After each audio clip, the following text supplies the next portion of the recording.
My mother-in-law mocked my newborn, saying he looks like a monkey and demanded a DNA test. Let me introduce myself.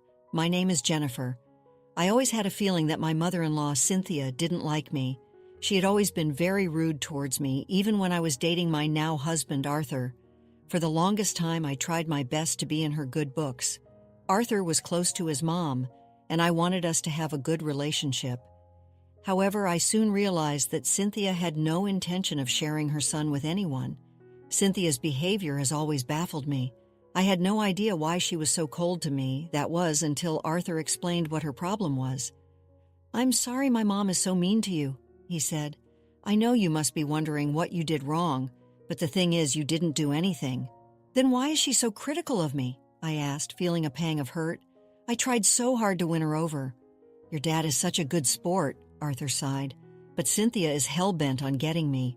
I know you tried your best, Jennifer. The thing is, Mom is very possessive of me. She has always been this way. Dad travels a lot for his work and stays out of state most of the time, so Mom has relied on me a lot for companionship. That's why she's so attached to me." "Why didn't she talk with Charlie about the problem?" I asked, referring to Arthur's father. "Dad did try to talk her into moving near his work," Arthur explained. "She didn't want to leave this city. I guess she thought I was enough for her. After a while, she didn't need Dad anymore." "If Charlie was neglectful, why didn't she divorce him?" I questioned, feeling a surge of confusion. "Dad wasn't neglectful, Jennifer," Arthur said patiently. "He did his best to be with us. Mom always wanted more. She is financially dependent on him and doesn't want to go back to work, so she stayed." After my talk with Arthur, I had a clearer picture of the situation. I was starting to get wary of Cynthia. I did sympathize with her for being lonely, but I could see she did nothing to help herself. She simply depended on Arthur to fulfill her emotional needs. I still tried to establish a relationship with Cynthia, however. She was convinced I was a temporary person in Arthur's life. Everything changed when Arthur proposed to me. Cynthia was beside herself. She couldn't accept the fact that Arthur was getting married. She became even more vile towards me. "You cannot marry her, Arthur," she spat, her voice laced with venom. "She's not right for you. I'm sure she's with you for money. I know her type very well. I bet she's using you and fooling around with someone else." "Mom, why would you say something like that to her?" Arthur pleaded, his voice strained with exasperation. "Just marry her, prove it to you." I was baffled by Cynthia's behavior. She was starting to annoy the hell out of me. I also didn't appreciate the accusations she was throwing at me. Arthur apologized for Cynthia's behavior, but I knew he wasn't responsible for her reaction. However, Cynthia's words stuck with me, and I kept feeling humiliated. Charlie, Arthur's father, was super happy for us and had a way better reaction than Cynthia. Arthur just told me to give Cynthia some time. A month after we got engaged, Cynthia showed up at our house with a smug expression on her face. I was pretty confused about what she was doing here. Arthur was home and came down to see what the deal was. Cynthia sat us down and said, "Arthur, remember when I said Jennifer is using you? Today I have brought you proof. She's been fooling around with multiple men. Here, take a look at these chats." "Mom, you have to be joking right now," Arthur said, his voice laced with disbelief. "Where did you even find these chats? Are you kidding me right now? These are not even real chats." "Arthur, here, take my phone and check it," Cynthia insisted, her voice dripping with false confidence. "You already know my password and everything. I have nothing to hide." "I know you didn't cheat, Jennifer," Arthur said, his eyes searching mine for confirmation. "Are you serious, Mom? Why are you doing this? I can see the chats are fake. Hell, I can even see a watermark on the app at the bottom." "You think I'm faking these chats? How blind can you be, Arthur?" Cynthia snapped, her voice rising in anger. "She wants you all to herself so that she can enjoy your money. Mom, so far we both have been very patient with you. I can't believe I asked Jennifer to put up with your behavior and give you time. You're embarrassing me and insulting my fiancé. You need to apologize to her. There is no wedge, Arthur. I'm telling you the truth. You will believe me someday when you do. I'll be here for you. For now, I will tell everyone how much of a cheater your new fiancé is." Cynthia said that and left. We were both dumbfounded by the whole situation.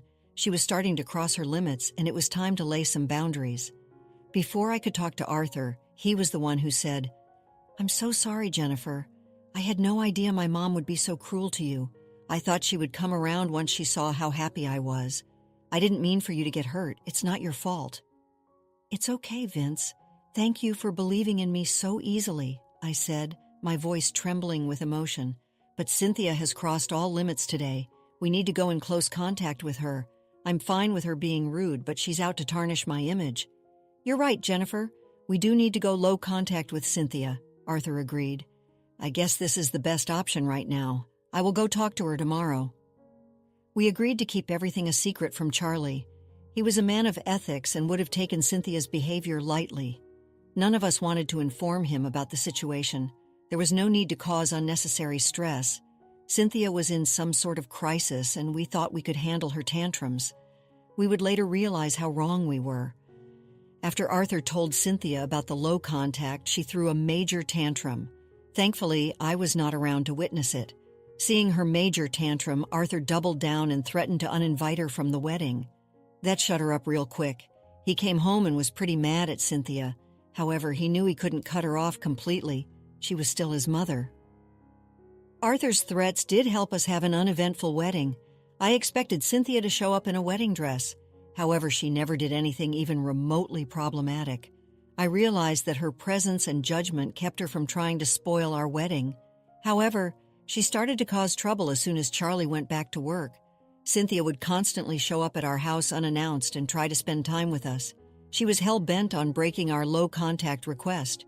Arthur did try to keep her at bay, but her waterworks made him feel guilty. Some of Cynthia's family members were bashing us for abandoning Cynthia, so Arthur was starting to waver in his decision to stay in low contact. However, he was quick to defend me if required. Life went on painfully slow with Cynthia's constant presence in our lives.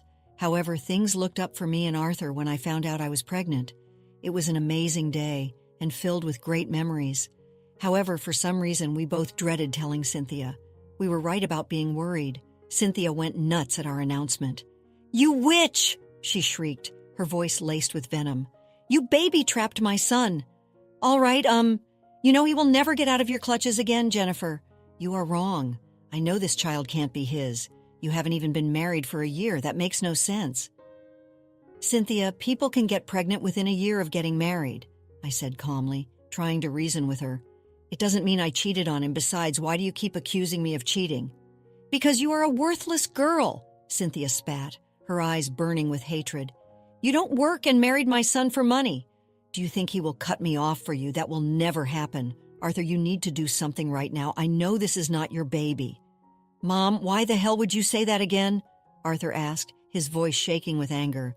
"We already talked about this. How can you be so blind? She is a big gold digger. You just don't want to accept it." I was starting to get pretty upset, so Arthur decided to kick her out. She didn't stop there, though. Cynthia told everyone in our extended family that I cheated and she had proof. We did face a lot of backlash from them as well. The situation was so tense that I was getting sick from the stress, so Arthur dealt with the situation while I got to rest. Cynthia was quiet during the pregnancy. She refused to acknowledge me and my child. She even returned our baby shower invite. I couldn't believe the audacity of this woman. However, I was happy to be free from her intruding presence and cruel remarks. But as luck would have it, she showed up at the hospital right after our son was born. Arthur was hopeful that she had come to her senses, so he introduced our son to her. "Hey, Mom, meet your grandson," he said, his voice full of hope. "Isn't he cute?" "Oh my God, he looks like a monkey," Cynthia said, her voice dripping with disgust. "He can't be my grandson. I knew you would cheat on my son, Jennifer. You are a good-for-nothing gold digger. I demand you take a DNA test." "Mom, what are you saying? This is ridiculous," Arthur said, his voice rising in anger. "This is my child, your blood. Why are you being so mean to Jennifer?" "You, dear, look nothing like ours," Cynthia said, her voice laced with malice. "I told you our family has the most beautiful children. This cannot be yours at all. You need to divorce her." Hey, pause for a moment. Would you care to support us? Like this video and subscribe for more. Now let's dive back into the story. "What is wrong with you, Cynthia?" Arthur asked, his voice shaking with anger. "This is your grandson. Why the hell do you need a DNA test to confirm that? Your child looks nothing like me." "Oh, my son," Cynthia said, her voice dripping with fake concern. If you're so sure of its paternity, why don't you take a DNA test? Fine, if this is what you want, I will take one, Arthur said, his voice laced with resignation. But don't blame me when you have to face consequences for your behavior today. You should be more worried about what my son will do once he finds out the child is not his. Anyway, I will be off preparing the divorce papers so that it becomes easier for him. It's my duty as his mother to be prepared on his behalf. She said that and just left. I was exhausted from giving birth and was having a hard time digesting her words. I simply broke down and cried. Arthur rushed to me and tried to comfort me. Jennifer, please don't cry, he said, his voice full of love and concern. I don't believe a word that comes out of her mouth. I know he is mine. You love me and won't do this to me. I trust you. We don't have to take the DNA test. No, Arthur, I said, my voice firm with determination. I will take the DNA test. All these years, Cynthia has accused me of a lot of things. Half of your family thinks I'm an evil witch. This time I will give her my reply. I want revenge. She insulted our child. I will destroy her life. Are you sure about this, Jennifer? Arthur asked, his voice laced with worry. Look, I don't want Mom around us anymore. We can just cut her off. There's no need for a DNA test or anything else. She doesn't deserve to have a relationship with us. No, Arthur, I said, shaking my head. I will not leave her the opportunity to twist the narrative. Her true nature needs to be shown to everyone. Plus, I need to prove myself to the people who doubted me. Fine, if that's what you want, we will do it, Arthur said, his voice filled with love and support. Mom needs to be punished for trying to break us up. After what she said about our baby, she doesn't deserve a relationship with him either. So we both agreed to go through with the DNA test. After Cynthia left to draw up my divorce papers, Charlie came to visit me. He flew back to our city when he heard I was in labor. Charlie was absolutely in awe of our child. That's when I took the opportunity to tell him about Cynthia. He was completely unaware that his wife was up to no good.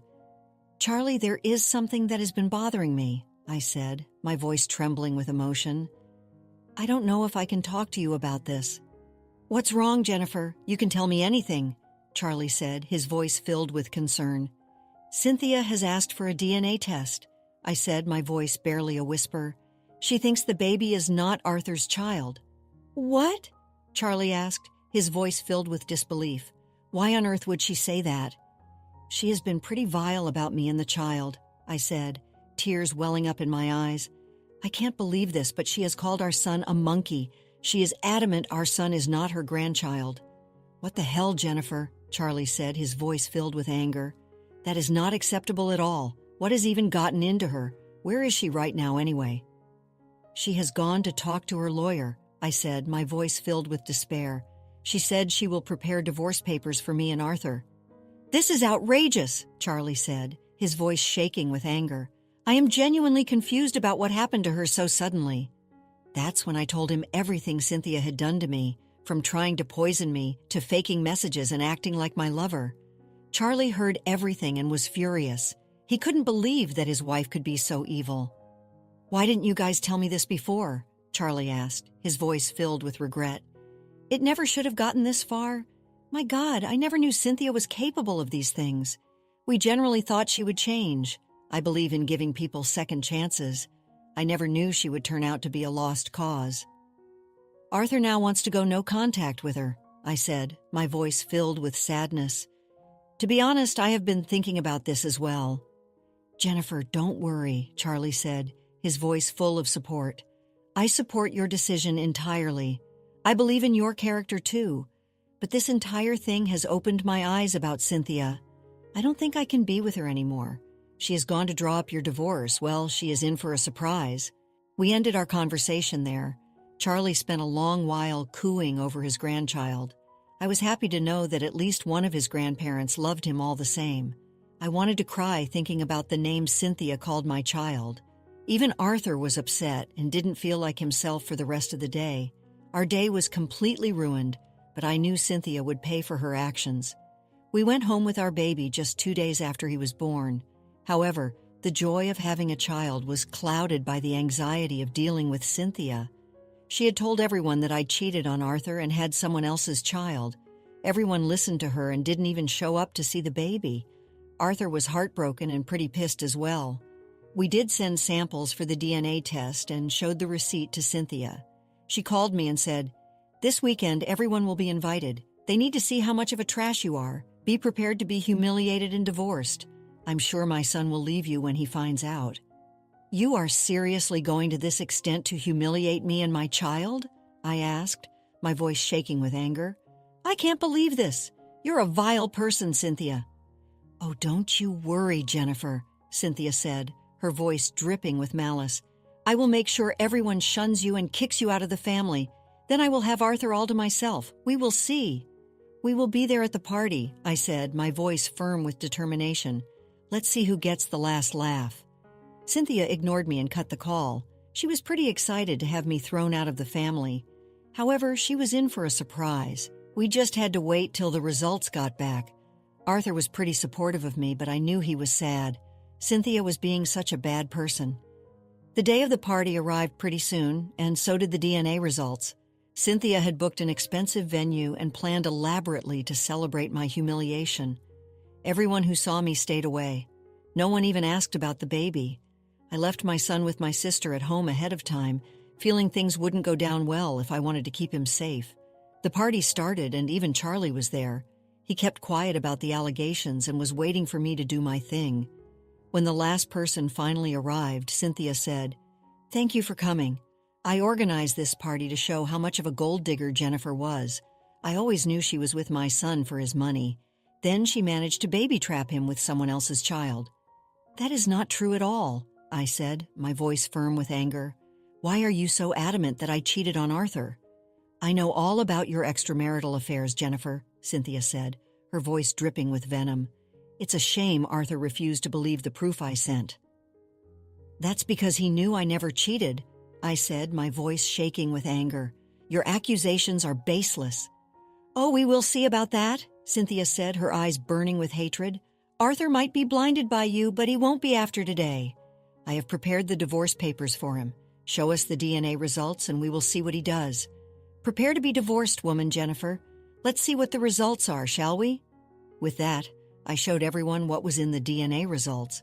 They were shocked to see that my son was 100% Arthur's boy. Everyone started to loudly express their frustration at Cynthia. Cynthia simply looked disbelieving at the results. No, that's not possible," she said, her voice filled with disbelief. I am sure of it, who the real father is." "Cut it out, Mom," Arthur said, his voice filled with anger. "I am the real father of the baby. I got the DNA test myself and submitted the samples. Hell, I even chose the clinic so you wouldn't accuse Jennifer of bribing them. You have crossed a line this time. There must be something wrong."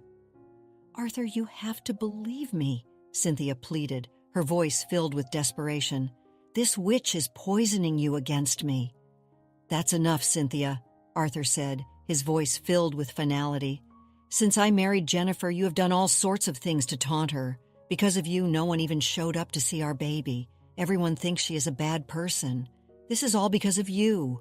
I don't want a relationship with you anymore. You will never see my son after today." "Arthur, don't leave, please," Cynthia begged, her voice filled with desperation. "You have to believe me. This witch is poisoning you against me." "That's enough, Cynthia," Arthur said, his voice firm with determination. "I see that you have gone to great lengths to spoil Jennifer's reputation. You took advantage of the situation while I was gone. I never punished you for your evil schemes, but I won't put up with it anymore. I am divorcing you. Here are the papers. I had them prepared while you were busy making divorce papers for Arthur and Jennifer." No, you can't divorce me," Cynthia screamed, her voice filled with panic. "This is not happening." "Charlie, don't do this," Cynthia pleaded, her voice filled with desperation. "And I want you out of my house as soon as possible. Remember that you signed a prenup and won't get anything from me. You are on your own from now on." "Charlie, I have nothing," Cynthia cried, her voice filled with despair. "Please listen to me." Cynthia tried to talk to Charlie while everyone jumped in to berate her. They also tried to talk to us and apologized. We simply turned around and left. Everyone was quick to abandon us when Cynthia accused me of cheating. We needed time to decide if we wanted them back in our lives. We told them just that, and it only made everyone even more mad at Cynthia. After the party, Things took a 180-degree turn for everyone. Cynthia was being disowned by everyone around her. Even her friends didn't want to associate with her. Family members reached out to us and apologized for their behavior. They begged us not to cut off access to our child and said they had cut off Cynthia for good. We asked them for time because we were pretty exhausted by Cynthia's antics. Charlie also promptly kicked Cynthia out and cut off access to their money. He instructed their family lawyer not to communicate with Cynthia or help her out. Cynthia came to our house begging Arthur to forgive her. She cried about how she was about to be homeless and penniless. Charlie was hell-bent on divorcing her. Arthur wanted nothing to do with her as well. He was deeply saddened by what Cynthia had done to me and our child. We took a break from everything and decided to focus on our new family. Charlie visited frequently and was a star grandpa. The baby is doing well, and I am recovering fast. Arthur is still sad about his mom, but refuses to forgive her ever.